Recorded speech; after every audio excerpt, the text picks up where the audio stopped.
আজকে একই ফ্রেমে আপনাদেরকে বিরিয়ানি ঝালমুড়ি বানানোর সমস্ত প্রসেসগুলো দেখানো হবে। ভিডিও সম্পূর্ণ দেখার অনুরোধ রইল। সাথে যারা চ্যানেল এখন পর্যন্ত সাবস্ক্রাইব করেনি, সাবস্ক্রাইব করে ভিডিওটি দেখতে থাকুন।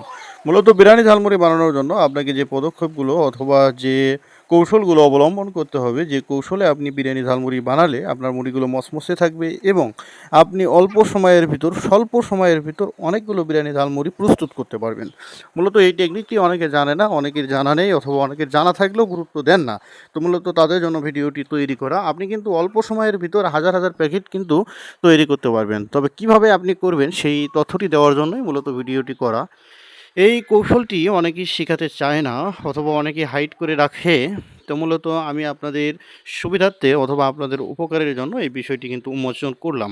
মূলত আমার ভিডিওতে আপনারা যে প্রসেসটি দেখতে পাচ্ছেন, অর্থাৎ কয়েকটি ছোট বাচ্চা, অর্থাৎ আমার প্রতিবেশী বলেন অথবা আমার রিলেটেড বলেন, ভুল হবে না, তাদেরকে দিয়ে কিন্তু আমি প্রতিনিয়ত এই মালগুলো তৈরি করে থাকি। অর্থাৎ আমার পরিবারকে নিয়ে আমি কিন্তু এই মালগুলো প্রোডাকশন করে থাকি। এখন কথা হচ্ছে কি, যারা এই প্যাকেটগুলো ভরিয়ে দিচ্ছে তারা কিন্তু অনায়াসে প্যাকেট ভরাতেই আসে। তাদের কাজ একটা, অর্থাৎ তারা শুধুমাত্র প্যাকেট ভরাতেই থাকবে। তাদের কিন্তু পরিমাপ হয়ে গিয়েছে, অর্থাৎ আমি যদি বলি 20 গ্রাম করে দিতে হবে, 20 গ্রামই দিবে, 22 বললে 22 দিবে, 18 বললে কিন্তু 18ই দিবে। তাদের কিন্তু একটা হাতের একটা যে অনুমান বলেন, সেই অনুমান হয়ে যাওয়ার কারণে এটি কিন্তু, অর্থাৎ তাদের আয়ত্ত চলে এসেছে।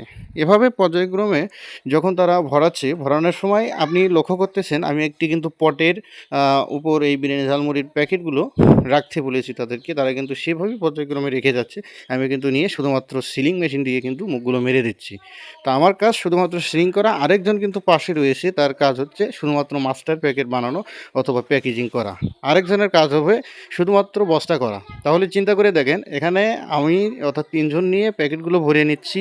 পাশে কিন্তু আরও রয়েছে, সেগুলো আমি দেখাচ্ছি না, অর্থাৎ আমি হাইড করে রেখে দিচ্ছি, অর্থাৎ আমার যে কোনো প্রাইভেসির কারণে আপনাদের সেগুলো দেখাতে চাই না। শুধুমাত্র আইডিয়া দেওয়ার জন্য যতটুকু ভিডিও ধারণ করা সম্ভব সেতটুকু ভিডিও ধারণ করেই কিন্তু আমি আপনাদের দেখানোর চেষ্টা করে যাচ্ছি।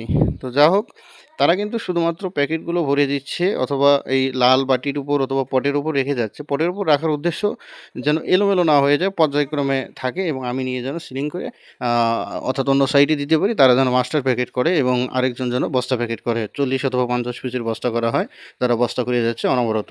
তো এই প্রসেস অথবা এই নিয়ম অনুসরণ করলে আপনার কিন্তু সহজেই এই কাজটা সহজ হয়ে যাবে।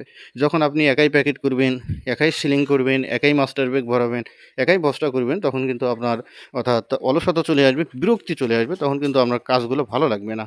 তো এজন্য আমি বলব এভাবে গ্রুপ আকারে করলে আপনার জন্য সেই কাজটি সহজ হয়ে যাবে এবং এই গ্রুপ আকারে করলে সহজেই কাজগুলো কিন্তু হয়ে যাবে। তখন কিন্তু আপনি দৈনিক অনেকগুলো বস্তা বিরিয়ানি ঝালমুড়ি তৈরি করতে পারবেন। অনেক ভাইয়েরা রয়েছে এই ভিডিওগুলো অর্থাৎ বলে না অথবা দেখায় না, অর্থাৎ যারা নতুন উদ্যোক্তা তারা কিন্তু আইডিয়াও পায় না।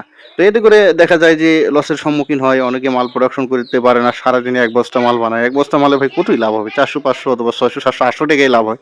কিন্তু আরেকদিন তো মালটা বেচতে হবে, তখন কিন্তু আপনার দৈনিক 400 টাকাও পড়ে না ওই হিসাবে। আর ধন্যবাদ সবাইকে ভিডিওটি সম্পূর্ণ ওয়াচ করার জন্য। পরবর্তী ভিডিও দেখার আমন্ত্রণ জানিয়ে ভিডিওটি শেষ করে দিলাম। আল্লাহ হাফেজ।